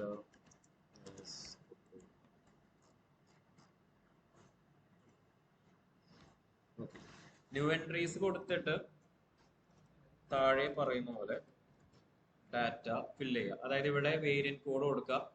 അക്കൗണ്ടിന് അവിടെ എല്ലാ അക്കൗണ്ട് യൂസ് ചെയ്യുന്നുണ്ട്. ഫ്രം അക്കൗണ്ട് ടു അക്കൗണ്ട് കൊടുക്കുന്നില്ല. 1ാമത്തെ മാസത്തിൽ സ്റ്റാർട്ട് ചെയ്യും, 12ാമത്തെ മാസത്തിൽ അവസാനിക്കും. എക്സ്ട്രാ 13 മുതൽ 15 വരെ ഉണ്ട്. പിന്നെ ഇതിൽ ഈ 2 പീരിയഡ് കഴിഞ്ഞിട്ട് ഇവിടെയും ഒരു ഇയർ കിടപ്പുണ്ട് കേട്ടോ. അതിപ്പോ സ്ക്രീൻഷോട്ടിൽ ഇൻക്ലൂഡ് ചെയ്തിട്ടില്ല. ഈ 15 കഴിഞ്ഞിട്ടും ഒരു വർഷം ടൈപ്പ് ചെയ്ത് കൊടുക്കണം. ടൈപ്പ് ചെയ്ത് കൊടുത്തില്ല എന്നുണ്ടെങ്കിൽ സെർവർ എറർ കാണിക്കും. അപ്പോൾ തൽക്കാലം അതിന്റെ ഒരു സ്ക്രീൻഷോട്ട് എടുത്തിട്ടേക്കാം രണ്ടെണ്ണം.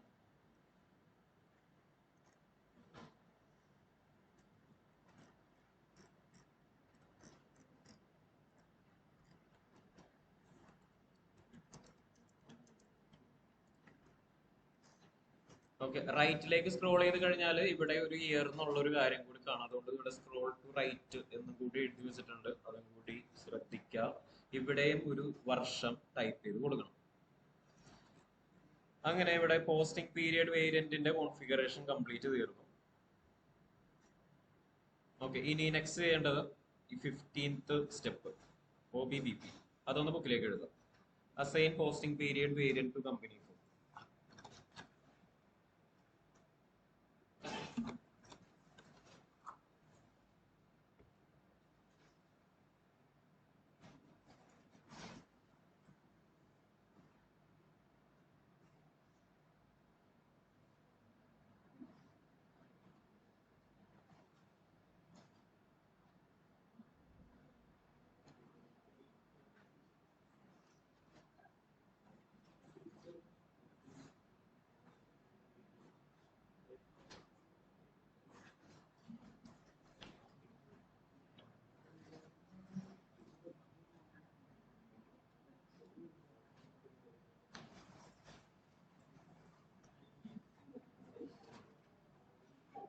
So assign posting variant to company code. ഇനി ഇതിലിപ്പോ ചെയ്യുന്ന കാര്യം നമ്മുടെ കമ്പനി കോഡിലേക്ക് പോസ്റ്റിംഗ് പീരിയഡ് വേരിയന്റിനെ ലിങ്ക് ചെയ്യുന്നു. സിമ്പിൾ ആയിട്ടുള്ള സ്റ്റെപ്പാണ്.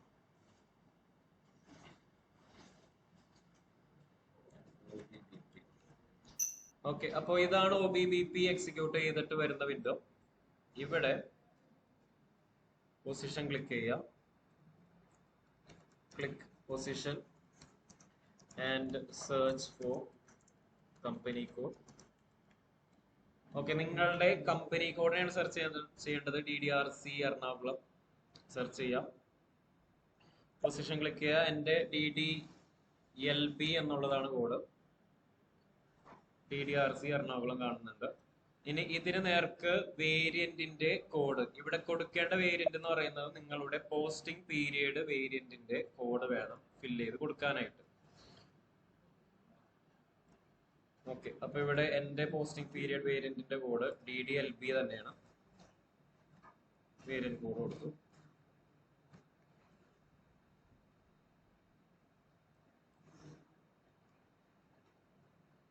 Okay, so specify posting period variant and save. Posting period വേരിയന്റിന്റെ കോഡ് കൊടുക്കുക, സേവ് ചെയ്യുക, ട്രാൻസാക്ഷൻ കംപ്ലീറ്റ് ആവും. അതായത് ഇവിടെ കോഡ് കൊടുത്തു, സേവ് ചെയ്ത് കഴിഞ്ഞാൽ മെസ്സേജ് വരും. ഓക്കെ, കോൺഫിഗറേഷൻ തീർന്നു. ഇതോടെ SAP-യിൽ കമ്പനി കോൺഫിഗറേഷന്റെ പ്രധാന പ്രശ്നങ്ങളുള്ള കോൺഫിഗറേഷൻ ഒക്കെ തീർന്നു. ഇനി എക്സ്ട്രാ ഒരു 2-3 സിമ്പിൾ ആയിട്ടുള്ള കോൺഫിഗറേഷൻ ഉള്ളൂ. നമുക്കതിൽ ഈ രണ്ടെണ്ണം മാത്രം മെയിൻ ആയിട്ടുള്ളൂ. ലാസ്റ്റ് ഉള്ളത് ഇതുവരെ ചെയ്തത് കംപ്ലീറ്റ് ആണോ എന്ന് ചെക്ക് ചെയ്ത് നോക്കാനുള്ള ഒരു കോഡും കൂടി ഉള്ളൂ.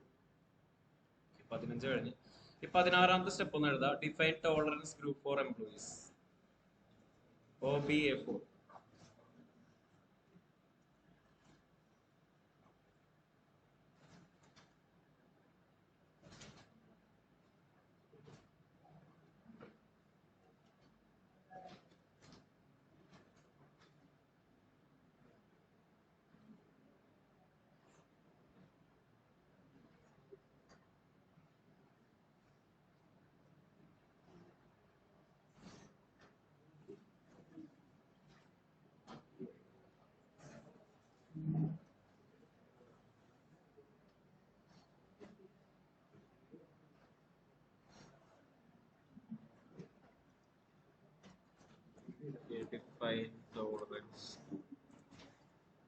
Define tolerance group for employees, OBA.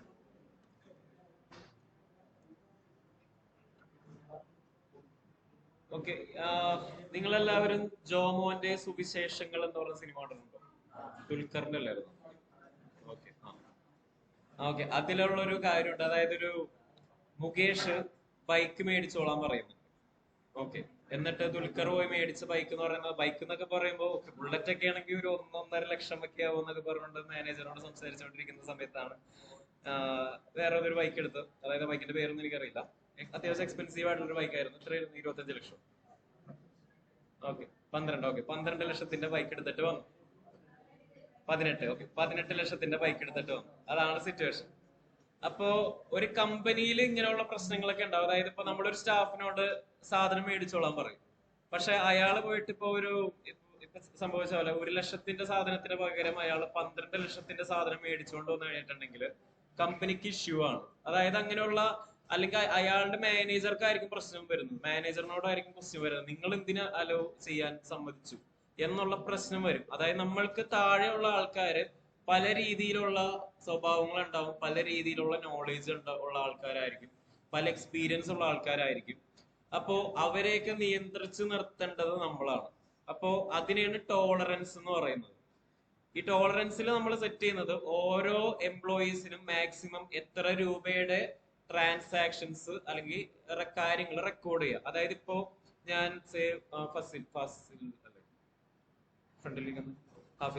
ഇപ്പൊ ഞാൻ ഹാഫീസിനോട് ഇങ്ങനെ ഹാഫീസിന് സെറ്റ് ചെയ്ത് വെച്ചിട്ടുള്ളത് ഒരു 10,000 രൂപയുടെ വരെ കച്ചവടങ്ങളും കാര്യങ്ങളും എഴുതാം എന്നുള്ള ഒരു അതോറിറ്റിയാണ് കൊടുത്തിട്ടുള്ളത്.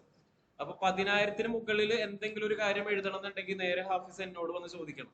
പക്ഷെ ഹാഫീസിനും ആ ഒരു ഇങ്ങനെ റെസ്പോൺസ്, അതായത് ഹാഫീസിന് അത് എഴുതാൻ പറ്റുന്നുണ്ടെങ്കിൽ ഹാഫീസ് അത് എഴുതും. പക്ഷെ ഈ സോഫ്റ്റ്വെയർ ആണ് യൂസ് ചെയ്യുന്നതെങ്കിൽ ഹാഫീസ് ഇപ്പൊ ഒരു 20,000-ന്റെ കാര്യമാണ് റെക്കോർഡ് ചെയ്യുന്നതെങ്കിൽ ഹാഫീസിന് എറർ മെസ്സേജ് വരും. നിങ്ങൾ നിങ്ങളുടെ ഹയർ അതോറിറ്റിയുടെ കയ്യിൽ നിന്ന് അപ്രൂവൽ എടുക്കണം, എന്നാലേ നിങ്ങൾക്ക് ഇത് റെക്കോർഡ് ചെയ്യാൻ പറ്റുള്ളൂ എന്ന് പറഞ്ഞിട്ട് ഒരു അപ്രൂവൽ എടുക്കണം. അപ്പൊ ഒരു കമ്പനിയിൽ ഇങ്ങനെ കുറെ നിയമങ്ങളും ചട്ടക്കൂടുകളൊക്കെ വെക്കുന്നതിനെയാണ് ടോളറൻസ് എന്ന് പറഞ്ഞ് സെറ്റ് ചെയ്യുന്നത്. പിന്നെ നമ്മളിവിടെ ചെയ്യുമ്പോൾ ഒരുപാട് ടോളറൻസ് ഒന്നും സെറ്റ് ചെയ്യില്ല, ജനറൽ ആയിട്ടുള്ള ഒരു ടോളറൻസ് മാത്രം സെറ്റ് ചെയ്യുള്ളൂ. ഇനി ഇതുകൊണ്ട് ഉദ്ദേശിക്കുന്നത്, ജസ്റ്റ് ആ ഒരു കോൺഫിഗറേഷൻ എടുക്കട്ടെ, /NOPA4. ഓക്കെ, ഇതാണ് ടോളറൻസ് ഗ്രൂപ്പ് ഫോർ യൂസേഴ്സ് എന്ന് പറയുന്ന കോൺഫിഗറേഷൻ. ഇത് ശരിക്കും ഒരു കമ്പനിയിൽ ഓരോ യൂസർ ID ആയിട്ട് ലിങ്ക് ചെയ്യാം. അതായത് ഇപ്പൊ നിങ്ങൾക്ക് എല്ലാവർക്കും ഓരോ യൂസർ ID ഉണ്ടാവും, അതുപോലെ ഓരോ യൂസർ ID ആയിട്ട് നമുക്ക് വേണമെങ്കിൽ ലിങ്ക് ചെയ്യാം. ഇവിടെ ഇപ്പൊ തൽക്കാലം നമ്മൾ ജനറൽ ആയിട്ടുള്ള ഒരു കോൺഫിഗറേഷൻ ആണ് ചെയ്യുന്നത്. ഇങ്ങനെ ഒരു ലിമിറ്റ് സെറ്റ് ചെയ്തിട്ട് ജനറൽ ആയിട്ടുള്ള കുറച്ച് കോൺഫിഗറേഷൻസ്. അപ്പോ ഇതിൽ ചെയ്യുന്നത് setting the limit of documents, ഉദ്ദേശിക്കുന്നത് maximum value that can be posted in a document. Okay, maximum limit 10,000 ആണെങ്കിൽ 10,000, 1,00,000 ആണെങ്കിൽ 1,00,000. പക്ഷെ നിങ്ങൾ 10,000 1,00,000 ഒന്നും കൊടുക്കരുത്, കാരണം നിങ്ങൾക്ക് എറർ വരും. അതായത് ഇപ്പൊ നിങ്ങളൊരു ലിമിറ്റ് ഇവിടെ 10,000 കൊടുത്തിട്ടുണ്ടെങ്കിൽ എങ്ങാനും നിങ്ങളൊരു 20,000-ന്റെ ഒക്കെ ട്രാൻസാക്ഷൻ റെക്കോർഡ് ചെയ്യാൻ നോക്കിക്കഴിഞ്ഞാൽ സെർവർ സമ്മതിക്കൂല. പിന്നീട് പോയി എഡിറ്റ് ചെയ്യാൻ പറ്റും, അതിന് കുഴപ്പങ്ങളൊന്നുമില്ല. പക്ഷെ എറർ വരും. എറർ വന്നു കഴിഞ്ഞിട്ടുണ്ടെങ്കിൽ ഇതിൽ ഈ സ്റ്റെപ്പിൽ തന്നെ വീണ്ടും വരേണ്ടി വരും എന്നുള്ളൂ. ഓക്കെ, അപ്പോ ഇതാണ് OBA4 വിൻഡോ. ഈ ഒരു വിൻഡോയിൽ നിൽക്കുമ്പോൾ സെക്കൻഡ് സ്റ്റെപ്പ് ന്യൂ എൻട്രീസ് ആണ് ക്ലിക്ക് ചെയ്യേണ്ടത്. അതായത് ഇങ്ങനെ ചില പേജുകളിൽ ന്യൂ എൻട്രീസ് ഉണ്ടാവും. നിങ്ങൾ SAP യൂസ് ചെയ്യുമ്പോൾ, അതായത് ഇതിനെ ഒരു വലിയ സോഫ്റ്റ്വെയർ ആണ്, വലിയൊരു സംഭവമാണ് എന്നുള്ള രീതിയിൽ കാണുന്നതിനേക്കാളും നല്ലത് ഇതിന്റെ ബേസിക് ആയിട്ടുള്ള ലോജിക്ക് എന്താണെന്ന് വെച്ചാൽ, ചില പേജിൽ ന്യൂ എൻട്രീസ് കാണുമ്പോൾ ന്യൂ എൻട്രീസ് ക്ലിക്ക് ചെയ്യുക, ചില പേജിൽ പൊസിഷൻ ബട്ടൺ കാണുകയാണെങ്കിൽ പൊസിഷൻ ബട്ടൺ ക്ലിക്ക് ചെയ്യുക. അല്ലാതെ ഇപ്പോ ഞാനും ചെയ്യുന്ന അതേപോലെ തന്നെയാണ്. അതായത് ഇപ്പൊ എല്ലാ കാര്യങ്ങളും ഇങ്ങനെ കണക്ട് ചെയ്ത് ഓർമ്മയിൽ മെമ്മറിയിൽ നിൽക്കണം എന്നില്ല. ഇപ്പോ ന്യൂ എൻട്രീസ് കാണുന്ന പേജിൽ ന്യൂ എൻട്രീസ് ക്ലിക്ക് ചെയ്യുക, അതായിരിക്കും അതിന്റെ സീക്വൻസ്. ഓപ്ഷൻ ബട്ടൺ അല്ലെങ്കിൽ ചിലപ്പോൾ ഡിസ്പ്ലേ ലോക്ക് ആണെങ്കിൽ ന്യൂ എൻട്രീസ് കാണൂല, നമ്മൾ അൺലോക്ക് ചെയ്തെടുക്കേണ്ടി വരും.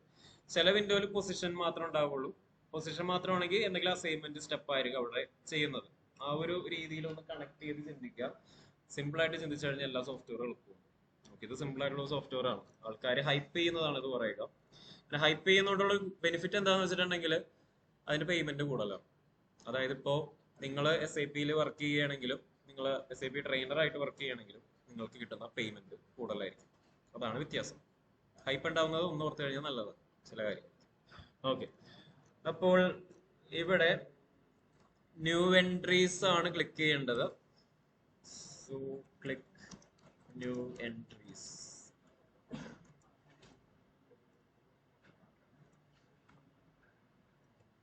ഓക്കെ, ന്യൂ എൻട്രീസ് ക്ലിക്ക് ചെയ്യാം.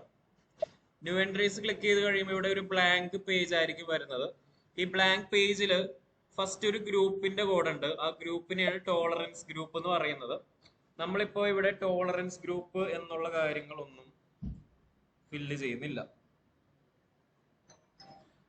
ടോളറൻസ് ഗ്രൂപ്പ് ഫോർ എംപ്ലോയീസ് എന്ന് വെച്ചിട്ടുണ്ടെങ്കിൽ ഓരോ യൂസർ ഐഡിക്കും നമുക്ക് വേണമെങ്കിൽ ഇങ്ങനെ ലിമിറ്റ് സെറ്റ് ചെയ്യാം. ഇപ്പൊ നമ്മളുടെ ഇവിടെ തന്നെ ഏകദേശം ഒരു 10-15 യൂസർ ഐഡി ഉണ്ട്. ഇനി നിങ്ങൾക്ക് എല്ലാവർക്കും യൂസർ ഐഡി കിട്ടുമ്പോൾ ഒരു 40ഓളം യൂസർ ഐഡി വരും. അപ്പോ ഒരു മിനിറ്റ്. ഓക്കെ, ആ ഒരു യൂസർ ഐഡിയില് ഓരോ യൂസർ ഐഡിയിലും നമ്മൾ പോയിട്ട് ഈ പറഞ്ഞ കോൺഫിഗറേഷൻ ഒന്നും സെറ്റ് ചെയ്യുന്നില്ല. നമ്മൾ ചെയ്യുന്ന കുറച്ച് കാര്യങ്ങളുള്ളൂ. നമ്മൾ ആകെ ഇതിൽ ചെയ്യുന്നത് നിങ്ങളുടെ കമ്പനി കോഡിൽ ഈ പറഞ്ഞ കോൺഫിഗറേഷൻ വേണം. സോ ഓക്കെ, നിങ്ങളുടെ കമ്പനി കോഡ് ടൈപ്പ് ചെയ്യാം. ഇപ്പൊ എന്റെ കമ്പനി കോഡ് DDLB ആണ്. നെക്സ്റ്റ്, എത്ര രൂപ വരെ ഈ ഒരു കമ്പനിയിൽ റെക്കോർഡ് ചെയ്യാനായിട്ട് പറ്റും, മാക്സിമം എമൗണ്ട്. ഇപ്പൊ ഇവിടെ ഇപ്പൊ ഞാൻ കൊടുക്കുന്നത് ഇങ്ങനെ ഒരു എമൗണ്ട് ആണ്. അതായത് ഏകദേശം ഒരു 99 കോടി സംതിങ് ഉണ്ടാവും. അപ്പൊ മാക്സിമം എത്ര വേണമെങ്കിലും നമുക്ക് പോസ്റ്റ് ചെയ്യാനായിട്ട് പറ്റും. ഇങ്ങനെ ഒരു എമൗണ്ട് കൊടുത്താൽ മതി. അത് കുറച്ച് പ്രാവശ്യം ഇങ്ങനെ 9 ടൈപ്പ് ചെയ്യാം. ഇനി നിങ്ങൾ 9 ടൈപ്പ് ചെയ്യുമ്പോൾ ഉണ്ടാവുന്ന ഒരു പ്രശ്നം എന്താണെന്ന് വെച്ചിട്ടുണ്ടെങ്കിൽ, ഇങ്ങനെ കുറെ 9s ടൈപ്പ് ചെയ്ത് താഴെയും കുറെ 9s ടൈപ്പ് ചെയ്ത് പിന്നെ താഴെയും കുറെ 9s ടൈപ്പ് ചെയ്ത് എന്റർ കീ പ്രസ് ചെയ്തിട്ടുണ്ടെങ്കിൽ സിസ്റ്റം സമ്മതിക്കില്ല. കാരണം ഓരോ ഫീൽഡിനും ഒരു കപ്പാസിറ്റി ഉണ്ട്. അതായത് ഇതിന് ഏകദേശം ഒരു 99 കോടി സംതിങ് അത്രയൊക്കെ പറ്റുള്ളൂ.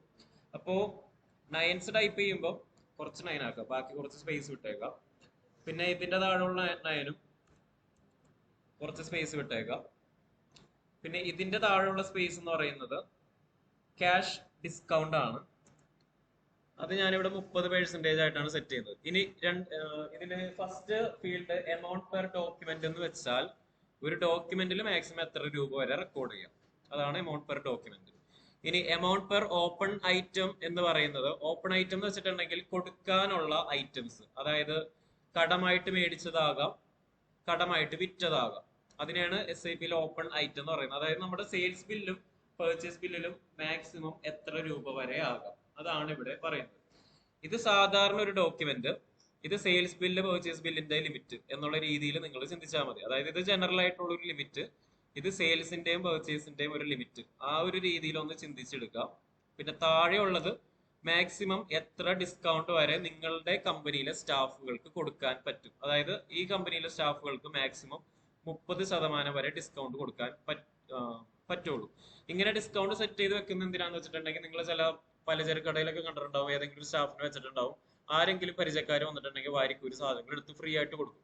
അതേ ഉള്ള പ്രശ്നം ഇവിടെ വരാതിരിക്കാനായിട്ടാണ് ഇങ്ങനെ ലിമിറ്റ് സെറ്റ് ചെയ്ത് വെക്കുന്നത്. അതായത് കമ്പനിയിലെ സ്റ്റാഫുകൾക്ക് കൊടുക്കാൻ പറ്റുന്ന മാക്സിമം ഡിസ്കൗണ്ട് എന്ന് പറഞ്ഞാൽ 30%.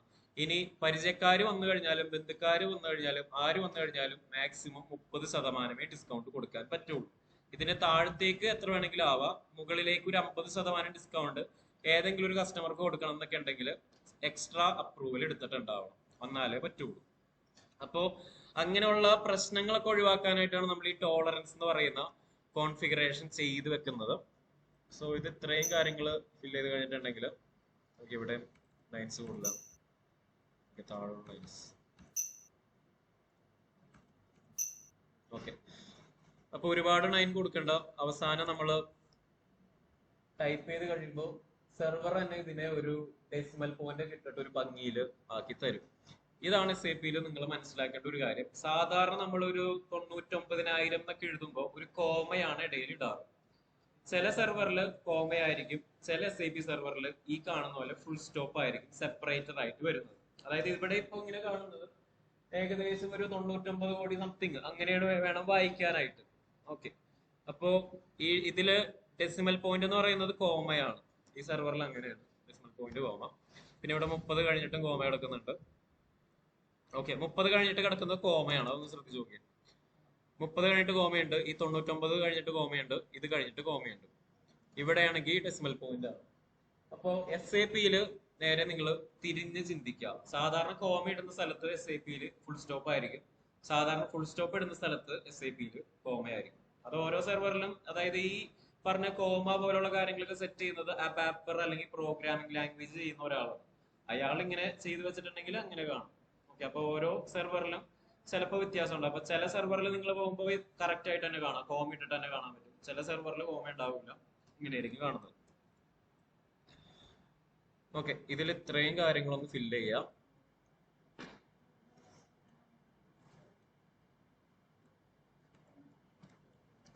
Fill the data as record and save.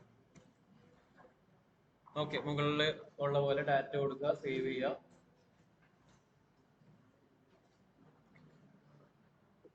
Save ചെയ്തിട്ടുണ്ടെങ്കിൽ ആ ഒരു കോൺഫിഗറേഷൻ ഇവിടെ കംപ്ലീറ്റ് ആവും.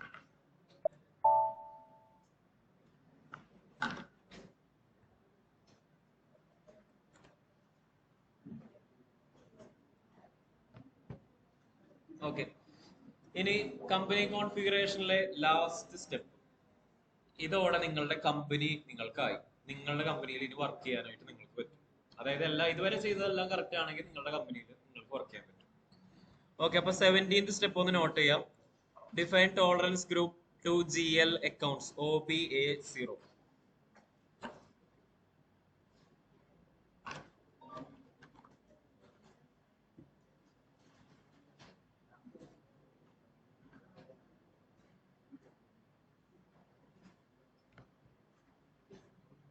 Define tolerance group to GL accounts.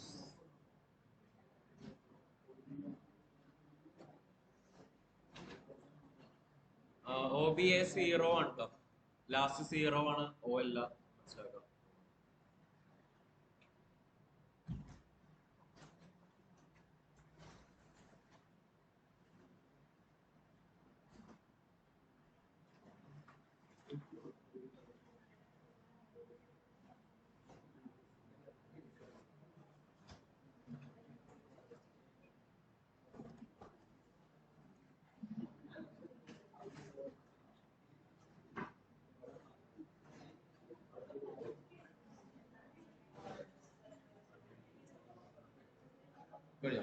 Mail അയച്ചിട്ടുണ്ടാവും, save ചെയ്തിട്ട് ഡെസ്ക്ടോപ്പിൽ സേവ് ചെയ്ത പേരടിച്ചിട്ട് സേവ് ചെയ്തിട്ട് ഏത് സിസ്റ്റത്തിലായിരുന്നത് അതിന്റെ ഒരു ഫോട്ടോ കൂടി എടുത്തിട്ട് ശരി.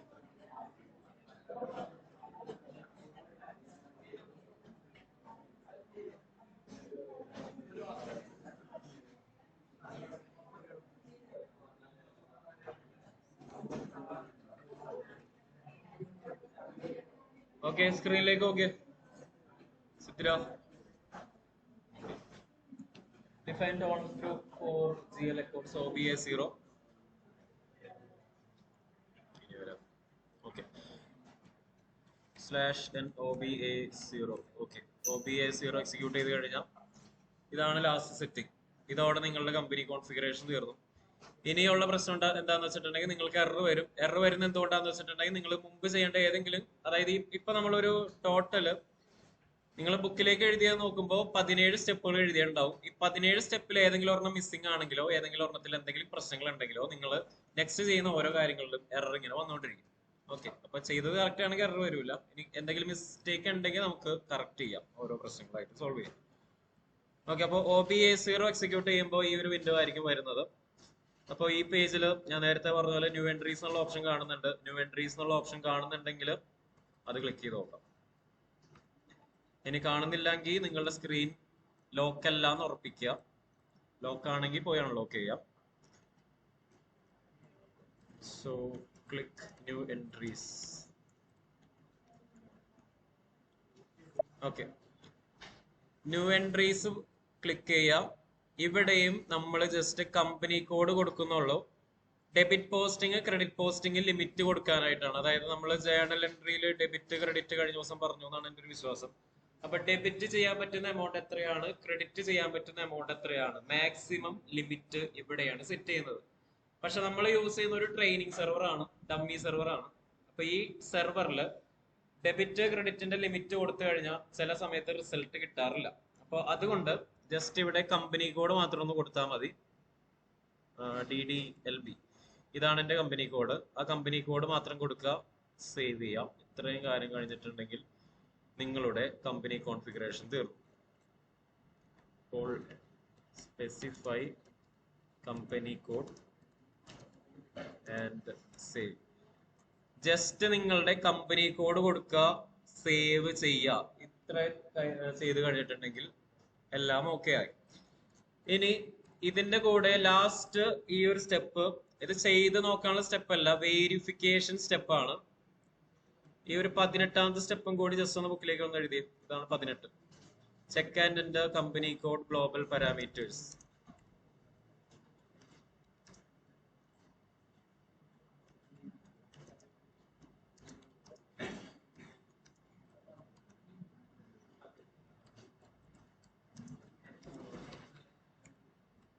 ഈ OBY6 സംഭവിക്കുന്ന എന്താന്ന് വെച്ചിട്ടുണ്ടെങ്കിൽ നമ്മൾ ഇതുവരെ ചെയ്ത കാര്യങ്ങള് കറക്റ്റ് ആണോ, അസൈൻമെന്റ്സ് ഒക്കെ കറക്റ്റ് ആണോ എന്ന് വെരിഫൈ ചെയ്യാനായിട്ടാണ് OBY6 എന്നുള്ള ഈ T കോഡ് എക്സിക്യൂട്ട് ചെയ്ത് നോക്കുന്നത്.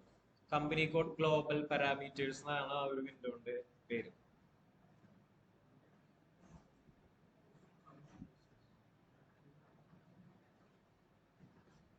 ഒന്നുമില്ലല്ലോ.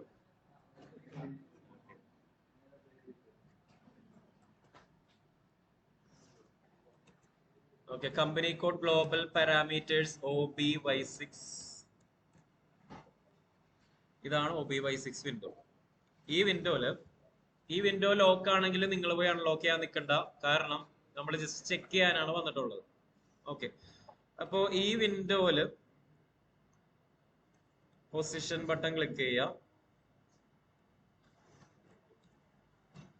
Click position and search for your company code. Position click ചെയ്യുക, നിങ്ങളുടെ കമ്പനി കോഡിനെ സെർച്ച് ചെയ്യുക. ഓക്കെ, അപ്പൊ ഇവിടെ DDLB എന്ന് പറഞ്ഞ എന്റെ കമ്പനി കാണുന്നുണ്ട്. വേറെ കുറെ DDRM, DDRC, DDRE അതൊക്കെ കാണുന്നുണ്ട്. ഈ DDRE ആരുടെ കമ്പനിയാണ്? DDRE ആരുടെ കമ്പനിയാണെന്ന് ഓർമ്മയുണ്ടോ? ഇപ്പൊ നിങ്ങളുടെ ഈ ബാച്ച് മാത്രമാണ് DDRC ചെയ്തിട്ടുള്ളത്. ഈ കമ്പനി ആരുടെയും അല്ല. ഇനി ഇതിൽ ഈ DDP2 ആരുടെയെങ്കിലും ആണോ? ഓക്കെ, നിങ്ങളുടെയാണ്. അതായത് ഇപ്പൊ ജസ്റ്റ് ഒന്ന് കമ്പാരിസൺ നടത്താനായിട്ടാണ്. ഇപ്പൊ എന്റെ DDLB ആണ് മുകളിൽ കിടക്കുന്നത്. DDP2 മിഥുന്റെയും പിന്നെ പ്രീതി.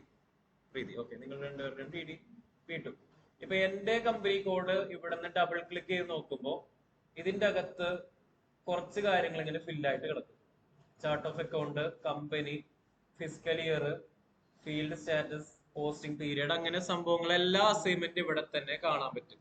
ഇനിയിപ്പോ മിഥുന്റെയും പ്രീതിയുടെയും കമ്പനി എടുത്ത് നോക്കി കഴിഞ്ഞിട്ടുണ്ടെങ്കിൽ അതില് ഇത് രണ്ടെണ്ണം കാണുന്നുണ്ട്, ഇതും കാണുന്നുണ്ട്. പിന്നെ ഇന്ന് ചെയ്ത കോൺഫിഗറേഷൻ മിസ്സിംഗ് ആയിരിക്കും. ഇന്ന് ചെയ്തത് ഫിസിക്കൽ ഇയർ വേരിയന്റ്, പിന്നെ പോസ്റ്റിംഗ് പീരിയഡ് വേരിയന്റ്, അങ്ങനെയുള്ള കാര്യങ്ങൾ മാത്രം അതിൽ മിസ്സിംഗ് ആണ്.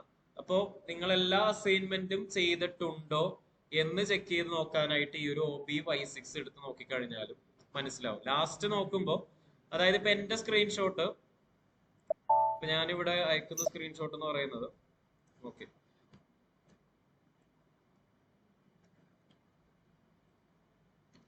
പൊസിഷൻ ക്ലിക്ക് ചെയ്ത് സ്വന്തം കമ്പനി കോഡിനെ സെർച്ച് ചെയ്ത് കഴിയുമ്പോൾ കമ്പനി കോഡിനെ കിട്ടും.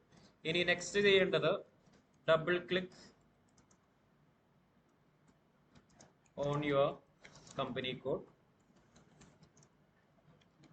നിങ്ങളുടെ കമ്പനി കോഡിനെ ഒന്ന് ഡബിൾ ക്ലിക്ക് ചെയ്ത് നോക്കാം. അതായത് ഇപ്പൊ DDLB എന്ന് പറയുന്ന കാര്യത്തില് ഒന്ന് ഡബിൾ ക്ലിക്ക് ചെയ്ത് നോക്കി കഴിയുമ്പോൾ അതിന്റെ അകത്തേക്ക് പോകും, ഉള്ളിലത്തെ ഡാറ്റാസ് കാണും. ജസ്റ്റ് ഒന്നെടുത്ത് നോക്കാം, എല്ലാ ഡാറ്റാസും വന്നിട്ടുണ്ടോ എന്ന് ചെക്ക് ചെയ്യാം.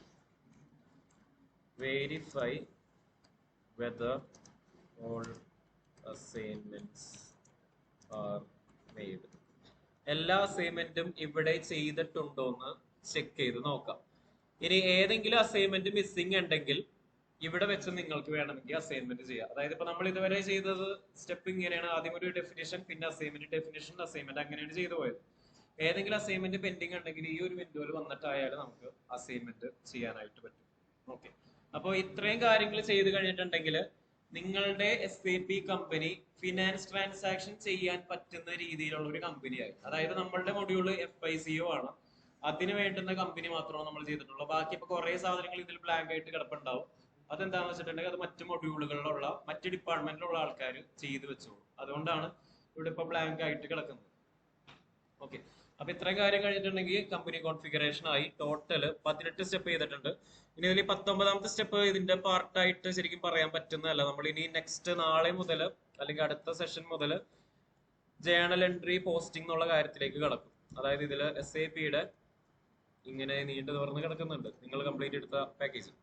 അപ്പോൾ ബാക്കിയുള്ള കാര്യങ്ങളും കൂടി നമ്മൾ ഡിസ്കസ് ചെയ്യാം. അപ്പൊ നാളെ അല്ലെങ്കിൽ നെക്സ്റ്റ് സെഷനിൽ ജനറൽ ലെഡ്ജർ അക്കൗണ്ട് ക്രിയേഷൻ മുതലായിരിക്കും സ്റ്റാർട്ട് ചെയ്യുന്നത്. എന്റർപ്രൈസ് സ്ട്രക്ചർ ഇതോടെ തീർന്നു. അപ്പൊ നിങ്ങളുടെ കമ്പനി കംപ്ലീറ്റ് ആയിട്ടുണ്ട്. ഇനി മുതൽ നിങ്ങളുടെ കമ്പനിയിൽ നിങ്ങൾ വർക്ക് ചെയ്യാൻ പോകും. ആ രീതിയിലായിരിക്കും നെക്സ്റ്റ് സെഷൻ. ഓക്കെ, സോ നിങ്ങളപ്പോൾ ഒരു ബ്രേക്ക് എടുക്കുക, അത് കഴിഞ്ഞിട്ട് ലാബിലേക്ക് പോവാം. ചെയ്യും.